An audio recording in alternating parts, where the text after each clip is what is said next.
যদি আমাদের এশিয়া ভারতের এদিকে দেখা যায় তাহলে এদিকে টিকি রাখার একটা প্রচলন থাকছে, বা যদি আরবের দিকে দেখা যায়, আব্রাহামিক রিলিজিয়ান্সে যদি দেখা যায়, তাহলে ইহুদি থেকে শুরু করে মুসলিম পর্যন্ত সকলেই মাথার উপরে টুপি পরার একটা বিধান আছে, যাতে ওই পয়েন্টটাতে রোদ বা তাপ বেশি না লাগে। আমাদের মাঝে ৬,০০০ গ্রন্থি থাকে যোগমতে, আর একজন সুস্থ মানুষ, একজন সাধারণ মানুষ নর্মালি ৫ থেকে ৬০০ গ্রন্থিতে জীবিত থাকে। ২,০০০ গ্রন্থি পর্যন্ত যদি কোনো ব্যক্তি ক্লিয়ার করতে পারে বা পরিষ্কার করতে পারে, তার মধ্যে তখন অতি ইন্দ্রিয় জাগ্রত হয় এবং তাকে তখন আমরা মহাযোগী বলে থাকি।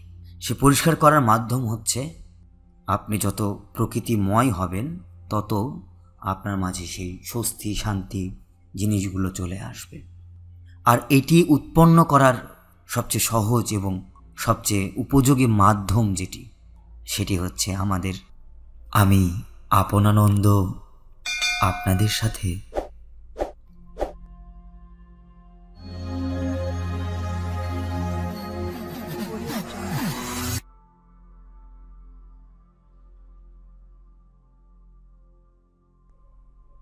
শ্বাস আমাদের শক্তিকে জাগানোর জন্য সবচেয়ে নিকটতম এবং সরলতম উপায়।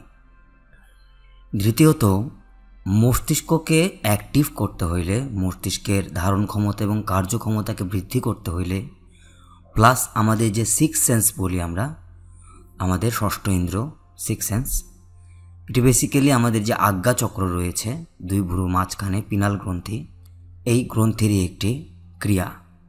তো আমাদের মাইন্ড যত প্রেজেন্ট মোমেন্টে থাকবে, এর আগেও বলেছি, তত আমাদের যে পিনাল গ্রন্থি আছে এটি সক্রিয় হয়ে উঠবে। পিনাল গ্রন্থি সক্রিয় এমনিই আছে, আমরা যা দেখছি, জানছি, বুঝছি তা মস্তিষ্ককে এই পিনাল গ্রন্থি জানায়। সেজন্য এটাকে মাস্টার গ্ল্যান্ড বলা হয়। আমরা চোখ দিয়ে যে একটা জিনিস দেখে, আপনার সামনে যে মোবাইল আছে, এটা যে মোবাইল, এটা আপনাকে জানাচ্ছে এই পিনাল গ্রন্থি, আপনার মস্তিষ্ককে পিনাল গ্রন্থি জানাচ্ছে। আমাদের চোখ ছবি নিয়ে পিনাল গ্রন্থিকে দেয়, পিনাল গ্রন্থি তখন মস্তিষ্ককে জানায় যে এটার কি করতে হবে, এবং পিনাল গ্রন্থি যে অর্ডার মস্তিষ্ককে দেয় সেটাই আমরা করে থাকি। এটা আমাদের একটা অচেতন প্রক্রিয়া ঘটে। শ্বাসের মাধ্যমে এই পিনাল গ্রন্থিকে সক্রিয় করা সম্ভব, যা দ্বারা আমাদের সিক্স সেন্স বা অতি ইন্দ্রিয় বিকশিত হয় বা জাগ্রত হয়। আমাদের বিভিন্ন ইমোশনের সাথে, বিভিন্ন ধরনের মাইন্ডের সাথে শ্বাস জড়িত। আমরা রেগে গেলে একভাবে শ্বাস নেই, আমরা উত্তেজিত হলে একরকমভাবে শ্বাস নেই, আমরা এক্সাইটেড হয়ে গেলে একরকমভাবে শ্বাস নেই, আমরা স্থির থাকলে একরকম শ্বাস নেই, আমরা শুয়ে থাকলে একরকম, বসে থাকলে একরকম, হাঁটা চলা করলে একরকম, কথা বললে একরকম। প্রত্যেকটা ইমোশন, প্রত্যেকটা মুভমেন্টের সাথে শ্বাস অতপ্রতভাবে জড়িত। যেমন রেগে গেলে, আমি এই উদাহরণটা প্রায় দিই, রেগে গেলে যেভাবে শ্বাস নেয়, আপনি যদি এখন ওইভাবে রেগে যাওয়ার মতো করে শ্বাস নেন, আপনি যদি স্থিরও থাকেন, আপনি এখন রেগে যাবেন, আপনার রাগ উঠবে, কেন আপনি নিজেও জানেন না, কিন্তু রাগ উঠতেছে।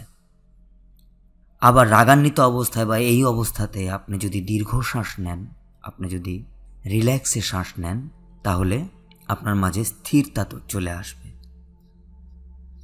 আমাদের প্রতিটা আচরণ, চিন্তা, ভাবনা সকল কিছুই শ্বাসের সাথে যুক্ত। আমাদের যে এস্ট্রাল বডি বা রুহ বা আত্মা যেটাই বলি, এই আত্মা বা সোল বেসিক্যালি একটি তরঙ্গের একটি শরীর, একাধিক স্মৃতির তরঙ্গের সমষ্টি। আমাদের যে এস্ট্রাল বডি আছে এবং আমাদের যে ফিজিক্যাল বডি আছে, অর্থাৎ আমাদের দেহ এবং আমাদের আত্মা, রুহ, সোল যেটাই বলি, এই দুটির মাঝে যেটি সংযোগ স্থাপন করে রেখেছে বা দুটাকে যে সংযুক্ত করে রেখেছে, সেটি হচ্ছে এই শ্বাস। শ্বাস দ্বারাই আমরা বাহ্যিক জগতের সাথেও সংযুক্ত হই, আবার শ্বাস দ্বারা আমরা অন্তর্জগতের সাথেও সংযুক্ত হই। শ্বাস দুই দিকেই রয়েছে, এই জন্য শ্বাসকে বাহ্যিক এবং আন্তরিক দুই জগতের জন্যই ব্যবহার করা যায়। অন্তর্যাত্রার জন্যও শ্বাসকে ব্যবহার করা যায়, আবার বাহ্যিকভাবে কিছু করতে চাইলেও আমরা শ্বাসকে ব্যবহার করতে পারি। শ্বাস যত আমাদের নিয়ন্ত্রণে থাকবে, শ্বাস যত রিল্যাক্স থাকবে, তত আমাদের মন মস্তিষ্ক তত নিউট্রাল থাকবে বা শান্ত থাকবে। আর মন মস্তিষ্ক আমাদের যত স্থির বা শান্ত থাকবে তত এটি অ্যারেঞ্জড থাকবে, গোছানো থাকবে। লক্ষ্য করে দেখবেন আমাদের জীবনে সোজা সোজা সহজ সহজ জিনিস আমরা ভুল করে ফেলি অস্থিরতার জন্য, জানা জিনিস ভুল করে ফেলি অস্থিরতার জন্য। প্রকৃতিতে বাহিরে ভেতরে সব দিকেই লক্ষ্য করলে দেখা যাবে যে আমরা যখন অস্থির হয়ে পড়ি তখনই আমাদের মস্তিষ্ক ডিসঅ্যারেঞ্জড হয়ে যায়, তেমন অ্যারেঞ্জ বা সংগঠিত থাকে না, গোছানো থাকে না। যার কারণে এই টাইমে আমাদের দ্বারা ভুল ডিসিশন, ভুল কাজ যেটাই করি আমরা অস্থির অবস্থায়, সেটাই দেখা যায় যে ভুলই একটা ফল নিয়ে আসে আমাদের জীবনে। যোগমতে বলা হয় একজন মানুষ শ্বাস দ্বারা এনার্জি গ্রহণ করে, খাবার দ্বারা এনার্জি গ্রহণ করে, এবং আমাদের যে মস্তিষ্কের ব্রহ্মতালু রয়েছে মাথার উপরে, যেটা ছোট বাচ্চাদের লাফায়, দশম দরজা বলা হয় এটাকে। ছোট বাচ্চাদের মাথা শক্ত হওয়ার আগে মাথার উপরে চান্দির ওখানে একটা জায়গায় লাফায়, তো ওটা ওই জায়গাটাতে দশম দরজা থাকেই, কিন্তু পরবর্তীকালে ওই জায়গাটা শক্ত হয়ে যায়। সাধনার ক্ষেত্রে এই দরজাটাও বা এই স্থানটাও অত্যন্ত গুরুত্বপূর্ণ, বা শরীরের সুস্থতার জন্যও এই স্থানটা খুব গুরুত্বপূর্ণ।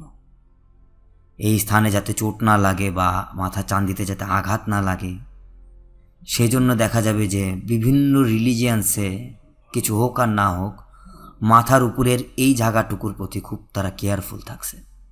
যদি আমাদের এশিয়া ভারতের এদিকে দেখা যায় তাহলে এদিকে টিকি রাখার একটা প্রচলন থাকছে, বা মাথা কোথাও চুল থাকুক না থাকুক মাথার ওই জায়গাতে চুল থাকবে।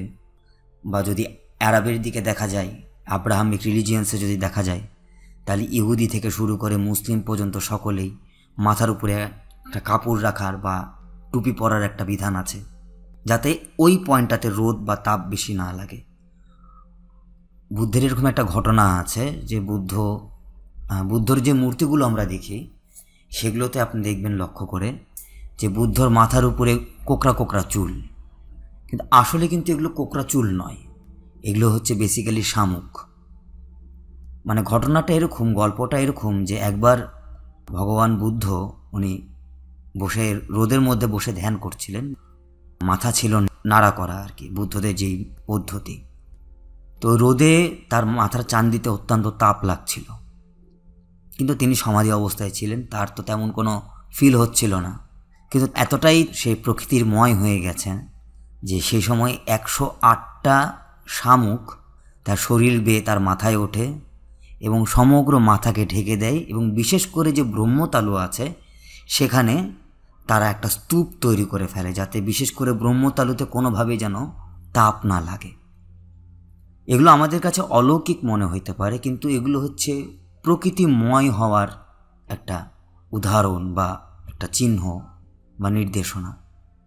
আপনি যত প্রকৃতিময় হবেন তত আপনার মাঝে সেই স্বস্তি শান্তি জিনিসগুলো চলে আসবে। স্বস্তি বা শান্তি এই জিনিসটা ভেতরে থাকে আমাদের, যা আমাদের শ্বাস দ্বারা পরিচালিত। শ্বাসকে নিয়ন্ত্রণ করতে পারলে আমরা আমাদের মাঝে সর্বদাই আনন্দ, শান্তি, প্রশান্তি এই জিনিসগুলো বহাল রাখতে পারব। এটা একটা ভাব, শান্তি বা স্বস্তি এটা একটা ভাব, এটা কখনোই বাহিরে থেকে আসে না, এটা সর্বদাই আমাদের ভেতর থেকে আসে। হ্যাঁ, যদিও এটা আমাদের যে পঞ্চ ইন্দ্রিয় রয়েছে, পঞ্চ ইন্দ্রিয় দ্বারা বাইরে থেকে আমাদের ভিতরে আমরা প্রবেশ করে ফেলি, কারণ যে কোনো কিছুর সাথে আমাদের মাইন্ড অ্যাটাচড হয়ে যায়, সংযুক্ত হয়ে যায় খুব অল্প সময়ের মধ্যে বা খুব অল্পতেই। যার কারণেই দেখা যায় যে আমাদের মাঝে অস্থিরতা, আমাদের মাঝে উদ্বিগ্নতা এই জিনিসগুলো দেখা যায়। কিন্তু যদি কোনো ব্যক্তির মাঝে যদি স্বস্তি, শান্তি এই জিনিসগুলো বহাল থাকে, এই জিনিসগুলো সর্বদা থাকে, তাহলে বাহিরের কোনো কিছুই তাকে প্রভাবিত করতে পারে না। এরকম বিভিন্ন গল্পও রয়েছে যে বিভিন্ন মহাপুরুষ মুনি ঋষিদের, যেমন মহাবীর স্বামীর সম্পর্কে এমন উল্লেখ আছে যে তিনি বন জঙ্গলের মধ্যে দিয়ে গেলে যদি কোনো কাঁটা পড়ে থাকতো, কাঁটা একা একাই উল্টা হয়ে যেত।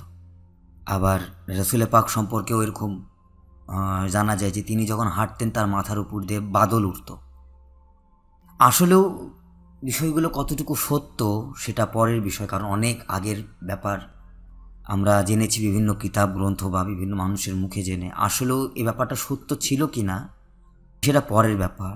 মূল যে বিষয়টা সেটা হচ্ছে যে ইনাদের ভেতরে এমন প্রশান্তি তৈরি হয়ে গিয়েছিল, এমন শান্তির ছায়া সর্বদাই ছিল যে বাহিরের কাঁটাও তার জন্য কোনো বাধা সৃষ্টি করে না, বা বাহিরের তপ্ত রোদও তার ভিতরে তাপ উৎপন্ন করতে পারে না।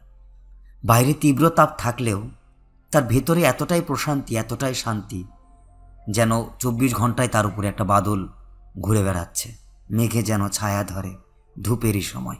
লালন সাহের একটা পদে আছে যে মদিনাতে রাসূল নামে কে এলো রে ভাই। কাটার কিন্তু কোনো প্রয়োজন নেই, বা বাদলেরও কোনো প্রয়োজন নেই যে কে হাঁটছে কে হাঁটছে না, কে চলছে কে চলছে না। তারা প্রকৃতির নিয়মে প্রাকৃতিকভাবে চলে। কিন্তু যে প্রকৃতিময় হয়ে গেছে, প্রকৃতি সে প্রকৃতিই হয়ে গেছে, আর প্রকৃতি জানে যে প্রকৃতি তার নিজের খেয়াল কিভাবে রাখতে হয়। যখন আমরা নিজেদের মাঝে সেই সমর্পণটা উৎপন্ন করতে পারবো প্রকৃতির প্রতি, সেই পরমের প্রতি, তত দেখা যাবে যে আমাদের মাঝেও সেই শান্তি, সে স্বস্তি, সে ছায়া এগুলো উৎপন্ন হবে। আর এটি উৎপন্ন করার সবচেয়ে সহজ এবং সবচেয়ে উপযোগী মাধ্যম সেটি হচ্ছে আমাদের শ্বাস। এই শ্বাসকে ধরে মাইন্ড প্রোগ্রামও করা সম্ভব, বাহ্যিক উন্নয়নও করা সম্ভব, আন্তরিক উন্নয়নও করা সম্ভব। অন্তর্যাত্রা, ব্রহ্মচার্য, সিলিবিসি সব কিছু, কুণ্ডলী জাগরণ থেকে শুরু করে সব কিছুই শ্বাস দ্বারাই রিলেটেড। সেজন্য প্রাণায়ামকে সুফিজমে বা দেহতত্ত্বে বলা হয় দম সাধনা। প্রাণায়ামকেই সুফিজমে বা দেহতত্ত্বে আমাদের বঙ্গে আমরা বলে থাকি দম সাধনা। সাধনার জন্য এবং সুস্থ জীবনযাপনের জন্য প্রাণায়াম অত্যন্ত গুরুত্বপূর্ণ। প্রাণায়াম অর্থ হচ্ছে প্রাণ আয়ম, লাইফ। প্রাণ অর্থ জীবন, আয়ম অর্থ চুষে নেয়া বা শুষে নেয়া।